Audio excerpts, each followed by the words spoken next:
આજે આપણે બનાવીશું દૂધી ચણાની દાળ કુકરમાં। અહીંયા આપણે દૂધી ચણાની દાળ હતી તો અહીંયા મેં 500 ગ્રામ દૂધી અને સાથે સાથે 250 ગ્રામ ચણાની દાળ લીધી છે। અને એ ચણાની દાળ હતી એને મેં 2 થી 3 પાણીથી કરવાની છે ચણાની દાળને, અને દૂધી હતી એને સમારી લીધી છે। અને આવી રીતે દૂધી અને ચણાની દાળને કુકરમાં 4 સીટી બોલાવી બાફી લીધી છે। તમે જોઈ શકો છો દૂધી અને ચણાની દાળ એકદમ સરસ રીતે બફાઈ ગઈ છે। તો ચલો આપણે એકદમ સરસ મજેદાર એવી દૂધી ચણાની દાળનો વઘાર કેવી રીતે કરવાની, દાળ કેવી રીતે બનાવી એ જોઈ લઈએ। અહીંયા આપણે કઢાઈ લીધી છે। આશરે અહીંયા દૂધી હોય છે ને એ થોડી ઓછી થઈ જાય જ્યારે બફાય ત્યારે, તો અહીંયા મેં 500 ગ્રામ દૂધી લીધી છે, ચણાની દાળ લીધી છે, 4 વ્યક્તિ આરામથી ખાઈ શકે એટલી આ શાક બનશે।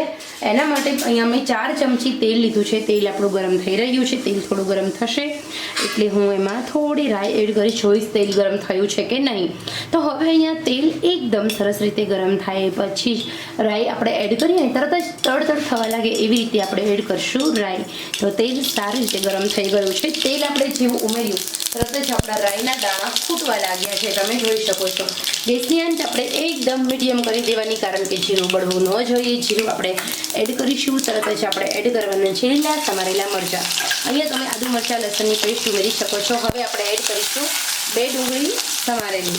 તો અહીંયા ઓનિયન ફરજિયાત એડ કરજો, એના કારણે ખૂબ સારો મજાનો ટેસ્ટ આવશે। ગેસની આંચ આપણે હવે ફૂલ કરીએ અને આપણે એને સરસ મજાને ઓનિયનને સાંતળી લઈએ।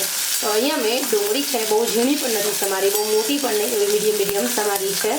2 આશરે ઓનિયન છે અને 3 થી 4 મિનિટ સુધી એકદમ ટ્રાન્સપરન્ટ ન થાય, ડુંગળીની બધી જ પેશી એકબીજાથી છૂટી ન પડી જાય ત્યાં સુધી સાંતળીશું। ગેસની આંચ આપણે એકદમ ફૂલ રાખવાની છે અને દર 1 મિનિટે આપણે હલાવીશું અને ગેસને અને આવી રીતે ડુંગળીને ફેરવતું જવાનું છે। ડુંગળી બળી ન જાય એનું આપણે ખાસ ધ્યાન રાખવાનું છે।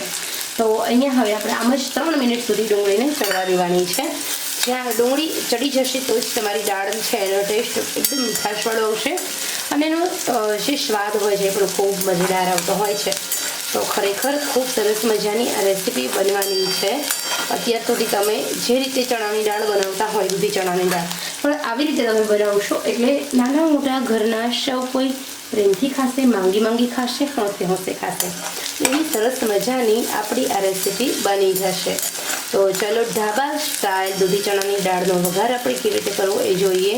ડુંગળી આપણી એકદમ સરસ ચડી ગઈ છે, એની તમે જુઓ અહીંયા પેશીઓ એકદમ છૂટી પડી રહી છે।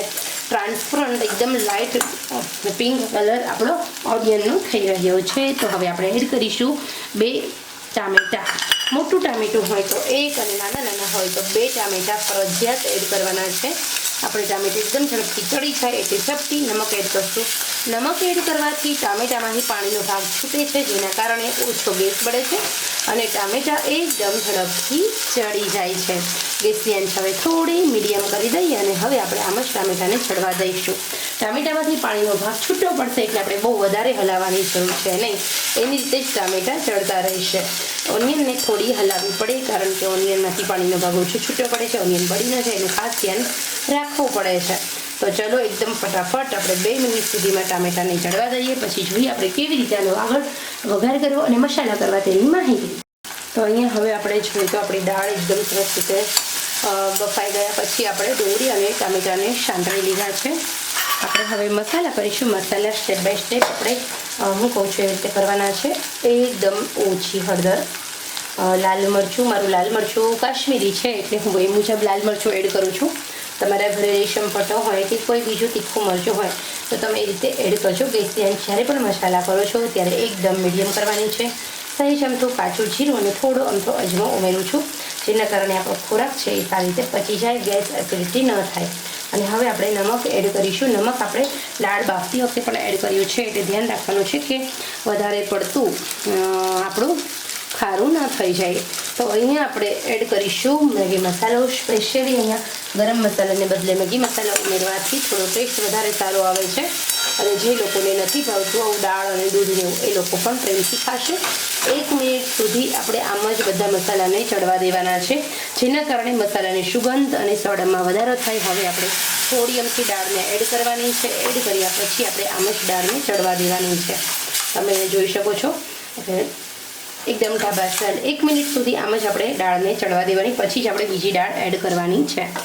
ઓકે, તો અહીંયા મેં દાળને ઉમેરી દીધી છે, હલાવી લીધું છે અને હું 3 થી 4 મિનિટ માટે આમ જ ચડવા દઉં છું. તો ખરેખર જો આવી રીતે તમે દૂધી ચણાની ધાબા સ્ટાઇલ દાળ બનાવશો તો નાના મોટા સૌ કોઈ ખાવાના જ છે. દૂધી હોય છે એની અંદર પોષક તત્વનો ખજાનો છે. તો સામે આપણે ચણાની દાળની વાત કરીએ તો એમાં પણ લોહ તત્વ પુષ્કળ પ્રમાણમાં છે. એટલે દૂધી અને ચણાની દાળ અવશ્ય નાના મોટા ઘરના સૌ કોઈ ખાવી જોઈએ.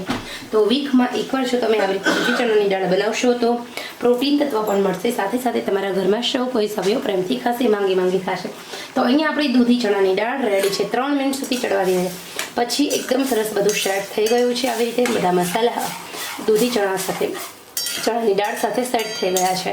તો હવે આ દાળ હોય છે અને તમે રોટી સાથે, ભાખરી સાથે કે પછી ભાત સાથે, પુલાવ સાથે સર્વ કરી શકો છો. એકદમ યુનિક રેસીપી છે આ દૂધી ચણાની દાળ ધાબા સ્ટાઇલ કેવી રીતે બને છે એની રેસીપી જોઈશું આપણે. તો સ્ટેપ બાય સ્ટેપ ફોલો કરજો. એક પછી એક જે વઘાર કરવાની છે રીત છે, મસાલા એડ કરવાની રીત છે, ખૂબ સરસ મજાની છે. તો ચલો જોઈએ દૂધી ચણાની દાળ એ પણ પંજાબી સ્ટાઇલ ધાબા સ્ટાઇલ કેવી રીતે બને છે તેની રેસીપી.